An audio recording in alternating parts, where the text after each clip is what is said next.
Hi friends, నా పేరు ప్రభాకర్. మీరు చూస్తున్నారు పిఆర్ టెక్ తెలుగు. ఫ్రెండ్స్, ఈరోజు వీడియోలో నేను మీకు ఏంటంటే ఫ్రెండ్స్, మన ప్రధానమంత్రి నరేంద్ర మోడీ గారు అయితే ఎప్పటికప్పుడు మహిళలకి సంబంధించి మంచి మంచి స్కీములను అయితే ప్రవేశపెడుతున్నారని చెప్పుకోవచ్చు. దీనికోసం మహిళల కోసం చాలా స్కీములే రావడం అయితే జరిగింది. దాంట్లో భాగంగా మనకిప్పుడు ఒక కొత్త స్కీమ్‌ని అయితే ప్రవేశపెట్టడం జరిగింది. దీంట్లో భాగంగా మహిళలకు దాదాపు 2,00,000 రూపాయల లోన్ అయితే ఇస్తారు. దీనికి ఆ డీటెయిల్స్ ఏంటి, దీనికి సంబంధించిన డీటెయిల్స్ ఏంటనేది ఈ వీడియోలో మీకు ఎక్స్‌ప్లెయిన్ చేస్తాను.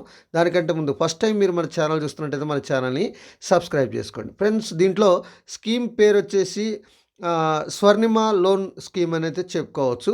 ఇది టర్మ్ లోన్ స్కీమ్ అని చెప్పుకోవచ్చు. అయితే ఇది ఎవరు ప్రొవైడ్ చేస్తున్నారంటే ఎన్బీసీ ఎఫ్డిసి అంటారు. అంటే దీనికి సంబంధించిన national backward classes finance and development corporation అనేది ఈ లోన్ అయితే ప్రొవైడ్ చేయటం అయితే జరుగుతుంది అన్నట్టు.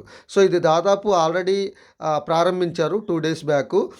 ఎవరైతే వెనకబడిన తరగతుల వాళ్ళు ఉండారో వాళ్ళ ముందుకు తీసుకురావాలి అనే ఉద్దేశంతో అయితే ఈ స్కీమ్ని అయితే తీసుకురావడం జరిగింది. మరి ఈ స్కీము ఎప్పటికప్పుడు కుటుంబ వార్షిక ఆదాయం అనేది 3 లక్షలకు మించకూడదు. 2 లక్షలు అనేది లోన్ మీరు తీసుకోవాలనుకుంటే 3 లక్షల కంటే కుటుంబ ఆదాయం అయితే మించకూడదు. అంతకంటే ఎక్కువ ఉంటే ఈ లోన్ అయితే మీకు రాదు.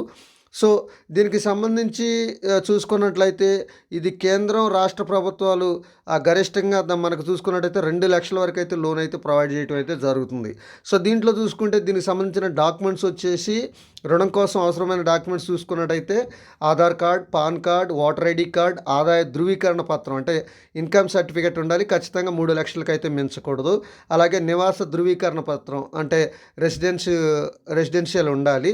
ఇక తర్వాత వృత్తికి సంబంధించిన ధృవీకరణ పత్రం ఖచ్చితంగా ఉండాలి. అంటే మీరు ఏదైనా ఒక వర్క్ నేర్చుకొని ఉండాలి. ఏదైనా సంస్థ నుంచి వర్క్ నేర్చుకొని ఉంటే వాళ్ళు మీకు సర్టిఫికేట్ అనేది ఇస్తారు కదా.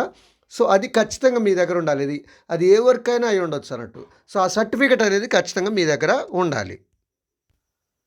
అలాగ సర్టిఫికేట్ ఎవరి దగ్గర అయితే ఉందో వాళ్ళకి ఒక మంచి ఆపర్చునిటీ అనేది చెప్పుకోవచ్చు. ఒకవేళ దీనికి సంబంధించిన పూర్తి వివరాలు, ఈ లోన్కి సంబంధించిన డీటెయిల్స్ కింద వెబ్సైట్ లింక్ ఇచ్చాను కింద, అక్కడ నుంచి మీరు చెక్ చేసుకోవచ్చు. మీకు ఒకవేళ అర్థం కాకపోతే అప్లై చేసుకోవాలనుకుంటే మీకు అర్థం కాకపోతే కమెంట్ సెక్షన్లో కమెంట్ చేయండి. దీనికి ఎలా అప్లై చేసుకోవాలనేది ఫుల్ ప్రాసెస్ అనేది నెక్స్ట్ వీడియోలో మీకు నేను ఎక్స్ప్లెయిన్ చేస్తాను. ఇది ఫ్రెండ్స్, ఈ వీడియో కనుక మీకు నచ్చితే లైక్ చేయండి, షేర్ చేయండి, కింద కామెంట్లో రాయండి. Thank you.